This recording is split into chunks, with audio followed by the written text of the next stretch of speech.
वहीं एक और खबर है उत्तर प्रदेश की बहराइच से, जहां कोरोना महामारी से बचाव के लिए बहराइच के डीएम और एसपी ने कोरोना का टीका लगवाया।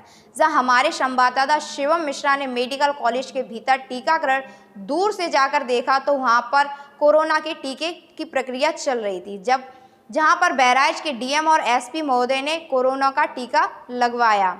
बहराइच से शिवम मिश्रा की रिपोर्ट।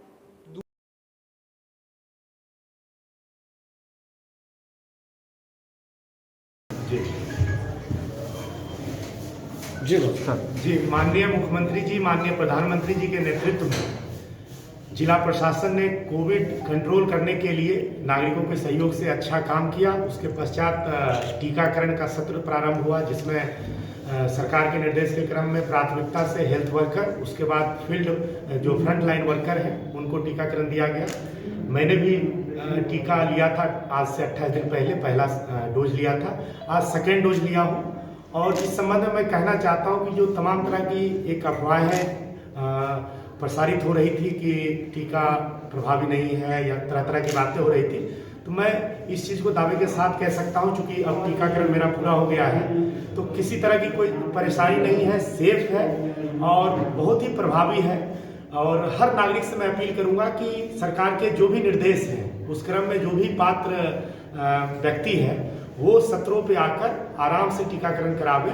इसमें किसी तरह के किसी अफवाह में पड़ने की आवश्यकता नहीं है।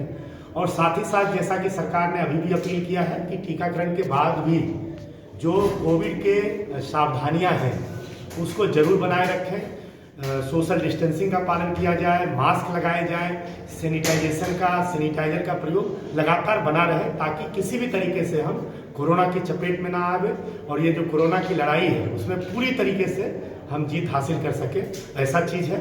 अब जो है टीकाकरण में सरकार ने एक अगला कदम उठाया है कि जो 60 साल से ज़्यादा उम्र के लोग हैं उनके लिए भी टीकाकरण का सत्र प्रारंभ हो गया है, निःशुल्क टीका लगाया जा रहा है। और जो 45 से ऊपर के लोग हैं जिनमें कोई कोमॉर्बिडिटी है, जैसे डायबिटीज आदि की बीमारियां हैं, उनके लिए भी टीकाकरण का सत्र ओपन किया गया है। और मैंने टीकाकरण सत्रों का निरीक्षण भी किया, वहाँ पे बड़ी संख्या में लोग आकर अपना टीकाकरण कर रहे हैं, किसी को किसी तरह की कोई परेशानी नहीं हो रही। एक और खबर है मध्य प्रदेश से, जहां इस्लामाबाद साइक्रिया महाविद्यालय में जनभागी द्वारा समिति के द्वारा एक बैठक बुलाई गई है। इस बैठक की अध्यक्षता एसडीएम बहोरी बंदशी रोहित सिसोदिया ने की है, जिसमें कॉलेज के सौंदर्यीकरण करने की बात कही गई है। जहां हमारे संवाददाता प्रवीण तिवारी ने आचार्य सरिता पांडे से बात की है, तो सरिता पांडे ने बताया है कि कॉलेज के सौंदर्यीकरण को देखते हुए कॉलेज के 4 दीवारी फुलवारी, प्रयोगशाला, पुस्तकालय, कंप्यूटर लैब, गांधी स्थान आदि का निर्माण किया जाएगा। भारत टीवी के लिए मध्य प्रदेश के इस्लामाबाद से प्रवीण तिवारी की रिपोर्ट।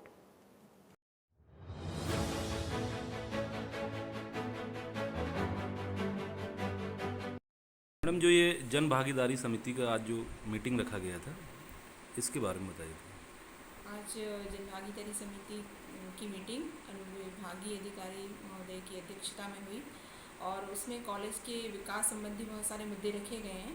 जैसे कि अभी एमए की क्लासेस चल रही हैं, उसमें हमें कक्ष कम पढ़ रहे हैं और उन कक्ष को पीडब्ल्यूडी के द्वारा बनाने के लिए जन भागीदारी समिति के मध्य से वो हमने उनसे अनुशंसा ली हुई है। इसके अलावा जो गेट है और बाउंड्री वॉल है, इन सब सारी समस्याओं के ऊपर हमने समिति के आगे अपना प्रॉब्लम्स रखी हुई हैं और समिति के द्वारा और एसडीएम सर के द्वारा हमको ये आश्वासन दिया गया है कि बहुत सारी जो प्रॉब्लम्स हैं वो उनको सॉल्व करने में वो हमारी मदद करेंगे। Thank you.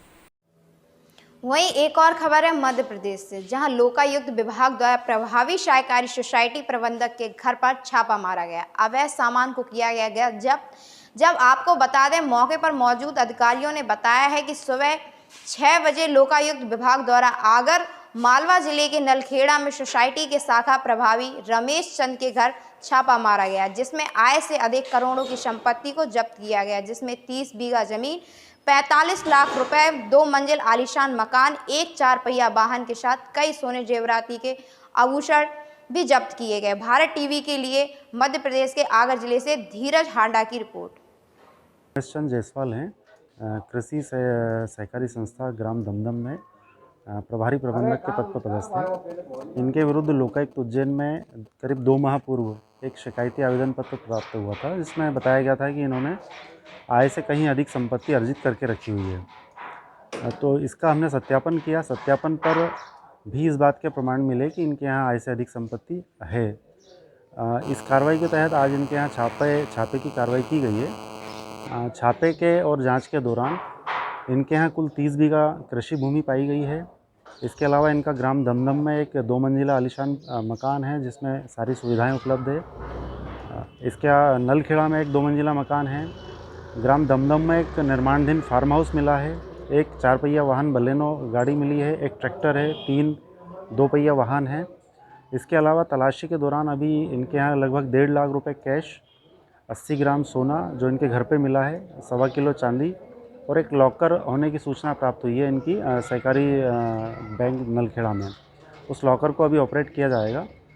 तो अभी तक की जो जांच की गई है उसमें इनके यहाँ पर जो आय थी उससे 100% अधिक की आय होना पाई गई है। विभिन्न कार्यों में व्यय किया गया है। लॉकर और बैंकों में जमा धनराशि की जानकारी अभी प्राप्त होना शेष है। यहाँ इनके मकान में अभी जो सामान है उनका विवरण लिखा जा रहा है और सुनार जो है वो इनके यहाँ जो आभूषण मिले हैं उनकी शुद्धता और कीमत का आकलन कर रहे हैं। इसके बाद में सहकारी संस्था बैंक जो है वहाँ जाके इनके लॉकर को चेक किया जाएगा। जांच होने के बाद क्या करते हैं? अभी हाँ, इनके आय व्यय का पूरा ब्यौरा लिया जाएगा। इनसे भी एक प्रति में मांगा जाएगा इनके यहाँ जो सामान मिला है उसकी कीमत, और अगर इनके यहाँ इनकी आय से अधिक का सामान या व्यय करना पाया जाता है तो इनके विरुद्ध न्यायालय में चालान पेश किया जाएगा। एक और खबर है राजस्थान से, जहां राजस्थान के धौलपुर में उपखंडवाड़ी में प्रजापति उत्थान सेवा समिति के द्वारा 19 मार्च को समूह विवाह सम्मेलन का आयोजन किया जाएगा। यह आयोजन सत्यम वाटिका में समिति के जिला अध्यक्ष कमल सिंह द्वारा होगा। जहां कोली परमात्मा सतीश प्रजापति से बात की तो उन्होंने बताया है कि 15 मार्च 2021 फुलेरा दूज सत्यम वाटिका में आयोजन होगा। राजस्थान से कुलदीप परमार की रिपोर्ट। तैयारी चल रही है उसके बारे में आपका क्या कहना है? प्रजापति उत्थान सेवा समिति द्वारा सामूहिक विवाह सम्मेलन की तैयारियां जोरों पर चल रही हैं, जो 15 मार्च 2021 को आयोजित होने जा रहा है। फुलेरा दूज पर आयोजित होगा। इसकी तैयारियां बड़ी जोरों पर चल रही है। मैं इस समिति का महामंत्री बोल रहा हूं और यह सम्मेलन सत्यम वाटिका में आयोजित होगा, जो